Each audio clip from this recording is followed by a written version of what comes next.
Educational laws जो हैं, इसके अंदर पहली चीज हम बात करेंगे टाइम टेबल के हवाले से। टाइम टेबल को ना स्पार्क प्लग भी कहा जाता है, यानी ये इग्नाइट करता है।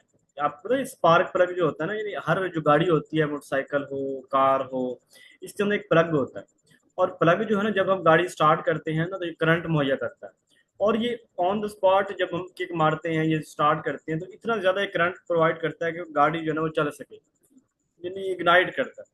अगर ये करंट ना दे, इसके अंदर करंट ना हो, ये कम करंट हो, तो हम कहते हैं कि प्लग खराब है, और फिर गाड़ी मिसिंग करती है, बंद हो जाती है, स्टार्ट नहीं होती, इस तरह के मसले रहते हैं।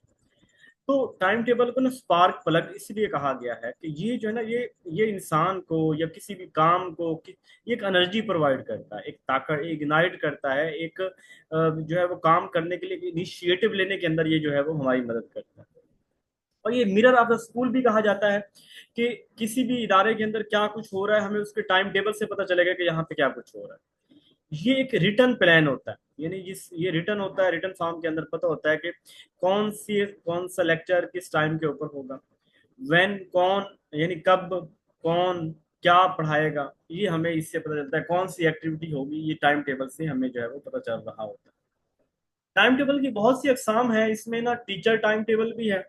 अब टीचर टाइम टेबल से बात ये है कि टीचर्स के अकॉर्डिंग, यानी लिखा होगा फिजिक्स फलां जफर साहब पढ़ाएंगे, फिजिक्स उस्मान साहब पढ़ाएंगे, केमिस्ट्री उस्मान साहब। अब यहाँ पे सब्जेक्ट का नेम और टीचर का नेम लिखा हुआ है, ये सब्जेक्ट टाइम टेबल है। Teacher time table, class time table जहाँ पे लिखा होता है कि क्लास 6 के अंदर फिजिक्स का पीरियड इतने बजे होगा, यानी वहां पे अब टीचर नहीं है, बात टाइम टेबल और क्लास लिखी हुई है। मास्टर टाइम टेबल, जिसके अंदर सब कुछ शामिल होता है। लीव अरेंजमेंट, अब होता है टीचर छुट्टी पे है तो उसकी जगह पे टेम्परेरी तौर पे टाइम टेबल बनता है कि फलां बंदा फलां क्लास को लेगा, ये होगा।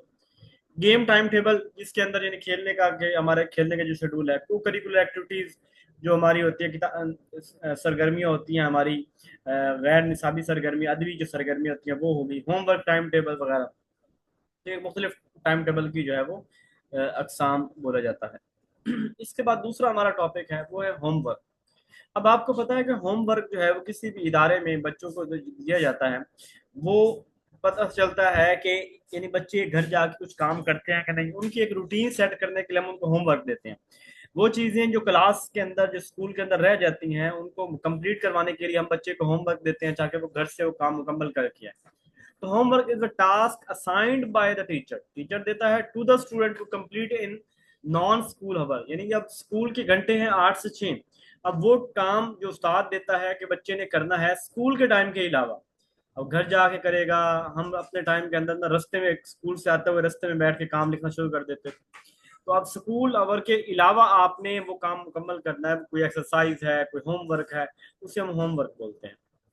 बेसिकली इसका पर्पज ये होता है कि हमारे अंदर ना पढ़ने की एक हैबिट डेवलप हो जाती है, स्टडी हैबिट डेवलप होती है, कि हमें जो है ना, मतलब घर जाके देखते हैं ना कि प्राइवेट इदारे वाले बहुत ज्यादा काम देते हैं, घर जाके पता चले यार बच्चे तो बहुत ही ज्यादा मेहनत करते हैं, हर वक्त पढ़ते रहते हैं, बड़ा उस्ताद फिक्र करते हैं। इम्प्रूव एकेडमिक परफॉर्मेंस, इस तरह जब घर आके बच्चा पढ़ेगा तो एकेडमिक परफॉर्मेंस भी बेहतर होगी।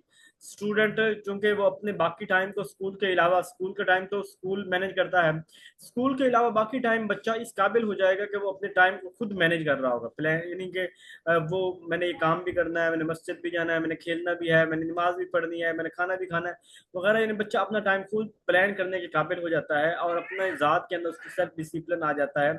और वो उसके अंदर चूंकि होमवर्क घर बैठ के करना होता है, उस्ताद मुहैया होता नहीं है, तो बच्चे को अपने जो काम मिला होता है उसका सोल्यूशन के लिए बच्चा रिसर्च करता है, तो उससे रिसर्च स्किल्स भी डेवलप होती हैं। आइडिया ऑफ होमवर्क जो है ना, ये रॉबर्ट नेवेल्स ने जो है वो ये दिया था। इसकी 4 टाइप्स हैं, जिसमें पहली फिनिशिंग ऑफ ये होता है कि उस्ताद ने ना स्कूल में कहा कि बेटा ये एक्सरसाइज करो बैठ के, छुट्टी का टाइम हो गया तो उस्ताद कहता है जो काम कर लिया ठीक है, बाकी घर से करके आना है, तो ये वाला फिनिशिंग होता है। प्रैक्टिस, उस्ताद जो है ना वो एक्सरसाइज की एग्जांपल समझाता है और बाकी कहता है प्रैक्टिस के तौर पे आपने ये एक्सरसाइज कल घर से करके आनी है, वो प्लान टेस्ट ये होगा कि उस्ताद जो है वो प्लान देता है कि कल हमने ये पढ़ना है और आपने इसके लिए ये वाले ये चीजें घर से पढ़ के आनी है, ये मटेरियल लेके आना है, ये वाली प्री रीडिंग करके आनी है, उसको हम बोलते हैं सेल्फ सेंटर वर्क। यानी ये वाला सेल्फ सेंटर से होता है कि बड़ा प्रोजेक्ट जैसे होता है ना, आप थीसिस कर रहे हैं, आप थीसिस सेल्फ सेंटर्ड प्रोजेक्ट है कि आपके जिम्मे लगा दिया कि आपने एक सेमेस्टर पूरे में थी, आप फिर रोजाना का अपना शेड्यूल बनाते हैं, मैं 2 घंटे पढ़ूंगा, 1 घंटे पढ़ूंगा, ऐसा ऐसा करके आप अपना शेड्यूल बनाते हैं और आप अपना जो है ना वो यानी खुद से किसी काम को करने के लिए तैयार हो रहते हैं। तो आप फैक्चुअल नॉलेज लेना, reading, writing, revising, project, problem, assignment, ये सारे जो है ना, ये सारी चीजें होमवर्क के अंदर आ जाती हैं। होमवर्क की समझ आ गई है? होमवर्क क्या होता है?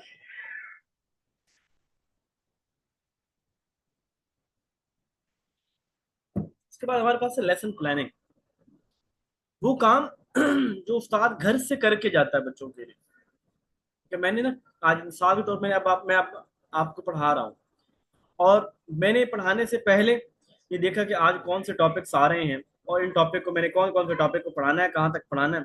लेकिन बहरहाल ये तो था, ये चीज़ें तो मुझे सारी पहले ही पता है, मैं जब टॉपिक ही देखता हूँ। लेकिन जब मैं कोई नया टॉपिक पढ़ाता हूँ, ऐसी चीज़ जो मुझे नहीं पता या जिसको मुझे पढ़ाए हुए बड़ा टाइम हो गया, तो ऐसी चीज़ को देखते हुए मैं फिर प्लान करूंगा, पहले खुद याद करूंगा, फिर मैं ये पूछूंगा, फिर मैं ये सवाल करूंगा। इस तरह वो एक लेसन प्लानिंग होती है, पर डिटेल के अंदर जब मैं करूँ। इसे systematic approach of designing activity, basically एक सिस्टमेटिक अप्रोच है कि कौन कौन सी एक्टिविटी हमने कैसे करवानी है। Easy way to executing instructional activities, बड़ा आसानी से हम, यानी जो हमने सोचा होता है ना, अगर लेसन प्लान किया हो तो आसानी से हम एक्टिविटीज को एग्जीक्यूट कर सकते हैं।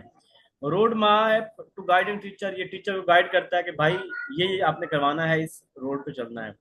A tool for ensuring effective learning experience for student, basically एक टूल है जो, यानी इस टूल की मदद से उस्ताद ठीक पढ़ाता है, बच्चे ठीक पढ़ते हैं, तो इफेक्टिव लर्निंग होती है। अजीब बात है बकार निशा मैडम के आज कोई भी नहीं क्लास में आया है दुनिया।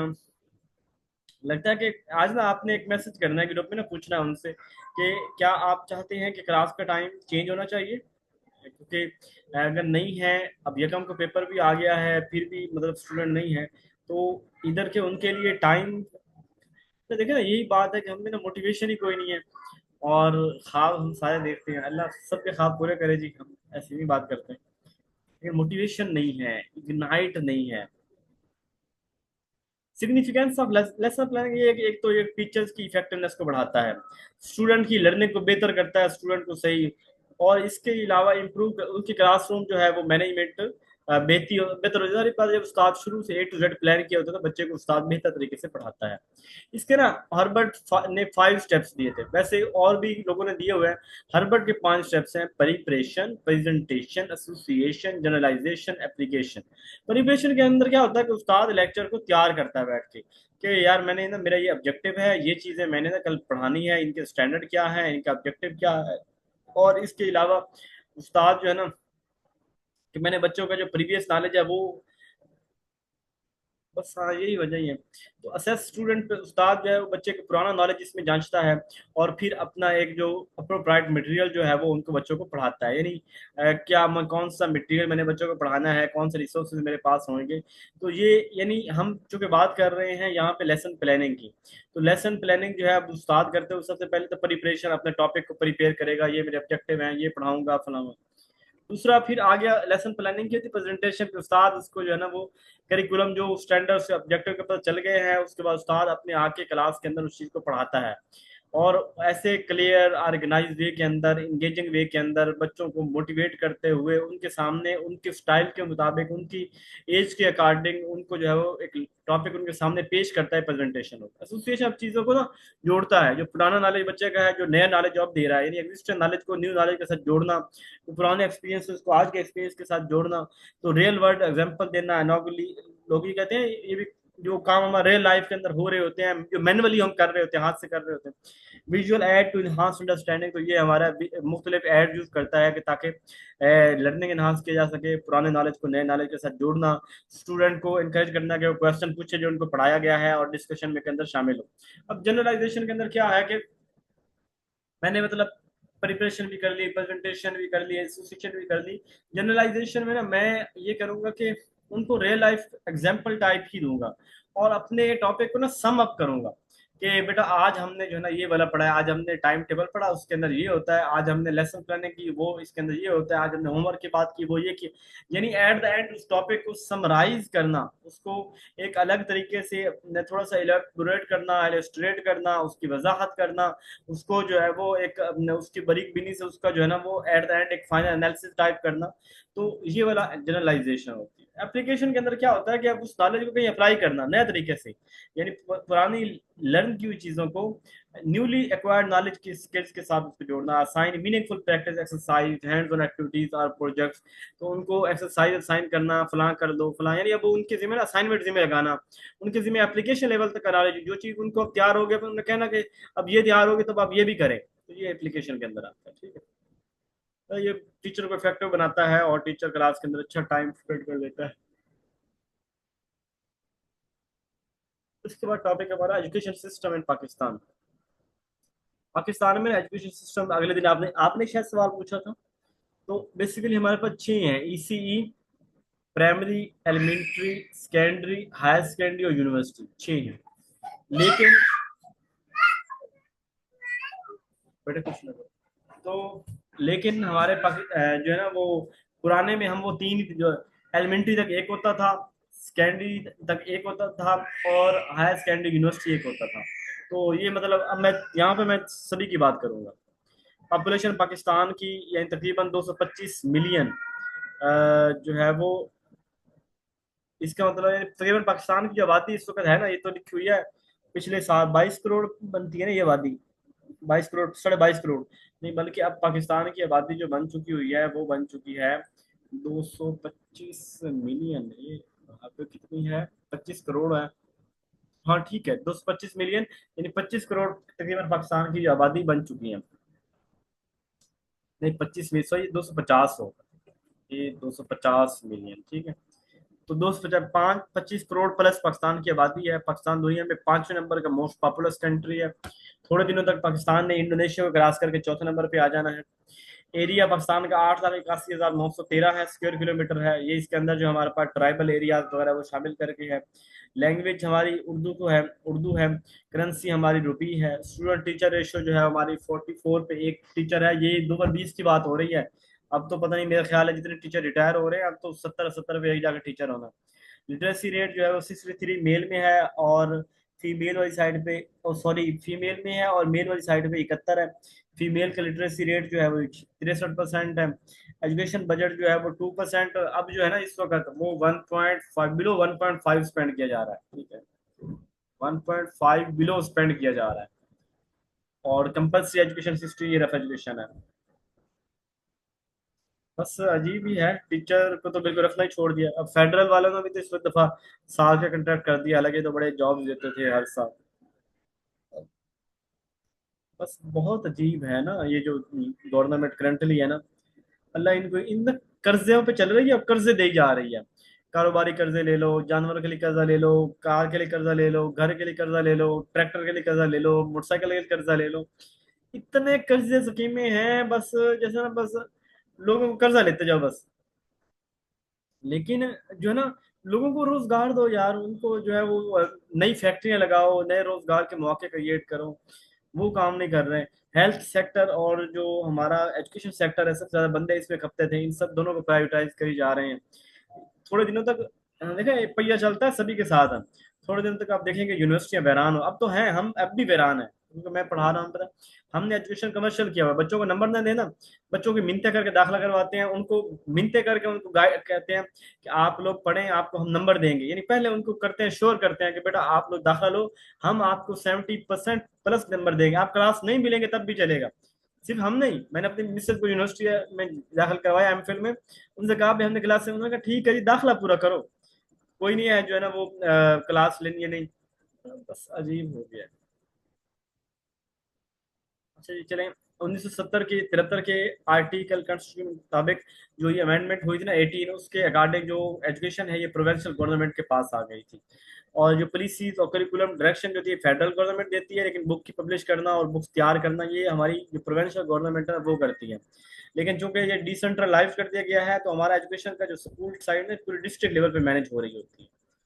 Research financing and curriculum development mostly head by fed, जो फाइनेंस वगैरह होती है यानी थीसिस के हवाले से वो फेडरल गवर्नमेंट करती है। आर्टिकल 25A जो है ये राइट देता है हर शख्स को, हर बच्चे को फ्री एजुकेशन का। हमारे पास एजुकेशन सिस्टम में सिक्स है ईसीई, ये छोटे बच्चों को कहते हैं जो हमारे 3 से 5 साल तक के बच्चे होते हैं। और हमारा इसमें पर्पज भी होता है कि होलिस्टिक डेवलपमेंट हो, हर लिहाज से उनकी लर्निंग होनी चाहिए। और इसके अलावा स्टूडेंट सेंटर क्लासरूम होते हैं, बच्चे की मर्जी उनकी मंशा के मुताबिक होते हैं, और प्लेइंग और बाय डूइंग लर्निंग करवाई जाती है। ईसी को हम प्राइमरी के बाद हम बोलते हैं, ईसी के बाद प्राइमरी, ये जो हमारे 6 साल से ऊपर की एज होती है और 5वीं क्लास तक की जो एज जो होती है ना बच्चों की क्लास से, किंडरगार्टन टू 5 क्लास, ये हमारे इससे प्राइमरी बोलते हैं। और ये government most focused area government का होता है। और स्टूडेंट टीचर, यहाँ स्टूडेंट सेंटर मेथड होती है, स्टूडेंट सेंटर मेथड ही होता है। इसका एलिमेंट्री एलिमेंट्री 6 to 8 क्लास को एलिमेंट्री बोलते हैं। 9वीं 10वीं क्लास को बोलते हैं सेकेंडरी। और ये सेकेंड बोर्ड ऑफ इंटरमीडिएट और सेकेंडरी एजुकेशन जो होते हैं, जो कि पंजाब के हर डिवीजन के अंदर कायम है, नॉन टोटल पंजाब के अंदर बोर्ड है। और ये जो है ये अपना एग्जाम वगैरह कंडक्ट करवाना, डिग्री देना, ये सारा वो करता है। हायर सेकेंडरी 11वीं 12वीं कहती है, इसको भी बोर्ड जो है वो मैनेज करता है, जो इंटरमीडिएट बोर्ड है। यूनिवर्सिटी एजुकेशन उसके बाद आ जाते हैं, जहाँ हम ग्रेजुएशन से ऑनवर्ड जो है वो हम डिग्री कर रहे होते हैं, पीएचडी पोस्ट पीएचडी तक। एचईसी जो है ना वो इसको मॉनिटर करती है, वो एचईसी के बारे में अलग बात करेंगे। तो क्या आगे अगला टॉपिक एचईसी का। एचईसी कहते हैं हायर एजुकेशन डिपार्टमेंट।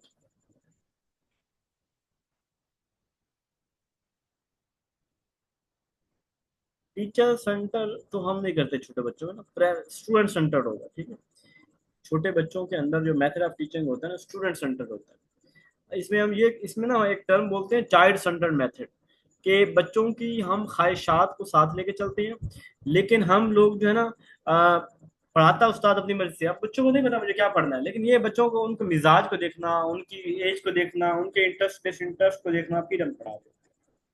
तो 1972 की पॉलिसी के अंदर ना यूनिवर्सिटी ग्रांट कमीशन, यूजीसी, ये कायम किया गया था। और इसका काम ये था कि जो यूनिवर्सिटियां है ना, इनको जो है वो फंडिंग वगैरह प्रोवाइड करना, उनको ग्रांट वगैरह देना। फिर 1972 से ये 1974 के अंदर जो है प्रॉपर यूनिवर्सिटी ग्रांट कमीशन जो है बना था। 2002 के अंदर इसका नाम चेंज करके एचईसी रख दिया गया था, यूजीसी से। इसके पहले जो थे ना अताउर रहमान इसके पहले चेयरमैन थे। आजकल तो मुख्तार हुसैन है शायद, मतलब कोई ब्रिगेडियर कर्नल ही होना है फौज का जो एचईसी के ऊपर बैठा होगा। और ये it is also overseeing all colleges, इसका काम ये कॉलेजेस को देखना, यूनिवर्सिटी को देखना, उनको ही देखती है। यूनिवर्सिटियों के टीचर हायरिंग के अंदर मदद करना, उनकी टीचर की ट्रेनिंग करवाना, फैकल्टी की ट्रेनिंग मतलब हो गया। उसके अलावा डिग्री देना, डिग्री की वेरिफिकेशन करना, यूनिवर्सिटियों को मंजूर करना, और इस तरह यूनिवर्सिटियों की मॉनिटरिंग करना, ये सारे काम एचईसी कर रहा होता है। हायर एजुकेशन कमीशन एक इंडिपेंडेंट इंस्टीट्यूशन है, डेट रिस्पॉन्सिबिलिटी टू ओवरसी, देखना प्रमोट करना हायर एजुकेशन डिपार्टमेंट को। हायर एजुकेशन की फंडिंग करना, उनको उनकी एक्रेडिटेशन करना, यानी यूनिवर्सिटियों को अप्रूव करना, ये सारा इसका काम होता है। और ये बहुत सी सर्विसेज देते हैं, जैसे डिग्री टेस्ट भी करते हैं, डिग्री इक्विवेलेंस स्कॉलरशिप, इंफॉर्मेशन, बहुत से काम, जो फॉरेन स्कॉलरशिप है वो भी एचईसी की तरफ से ही मिलते हैं। इसके अलावा डॉक्टर प्रोग्राम रिसर्च के लिए भी ये मदद करती है। एजुकेशन के रिलेटेड जो पॉलिसीज वगैरह बन रहे थे उसमें मदद करते हैं। एचईडी और एचईसी, एचईसी तो हायर एजुकेशन कमीशन एक जो है वो नेशनल बॉडी है जो और लोग करती है पूरे इदारे को। और एचईडी जो है ना, ये पंजाब लेवल के प्रोविंशियल लेवल पे जो इदारा होता है, जैसे एचईडी पंजाब, एचईडी सिंध, एचईडी केपी के, एचईडी बलोचिस्तान, तो उसको हम जो है वो एचईडी बोलते हैं। और ये प्रोविंशियल लेवल पे चीजों को देख रही है। बस इतना ही ठीक है। बाकी जो है ना वो कल करते हैं, पीसी करेंगे कल। फिर उसके बाद बोर्ड ऑफ इंटर इनके बारे में बात करेंगे, कैडेट अकेडमी ये भी बात करेंगे। फिर कल ये जो न्यू डील की बात भी कर लेंगे, लीव की टाइप्स के हवाले से भी बात कर लेंगे। फिर रजिस्टर की स्कूल रजिस्टर के बारे में भी कल ही बात कर लेंगे, ठीक है। कल चैप्टर ये खत्म भी कर देते हैं, पीछे रह क्या गया देखते हैं। एजुकेशन कोड, ये भी कल ही बात कर लेंगे एजुकेशन कोड की ना, ठीक है। पीडा एक्ट रह जाना, ये क्योंकि ज़्यादा बड़ा है, तो पीडा एक्ट हम इंशाल्लाह परसों कर लेंगे। F T F N N T S N N S B, ये परसों के साथ हो जाएगा। क्लासरूम मैनेजमेंट के ऊपर अलग लेक्चर एक देना पड़ेगा, तो यानी कल परसों, कल वो हो गया तो 3 दिन हमारे यानी मैनेजमेंट के ऊपर और लगेंगे, ठीक है। ओके, अपना ख्याल रखिएगा।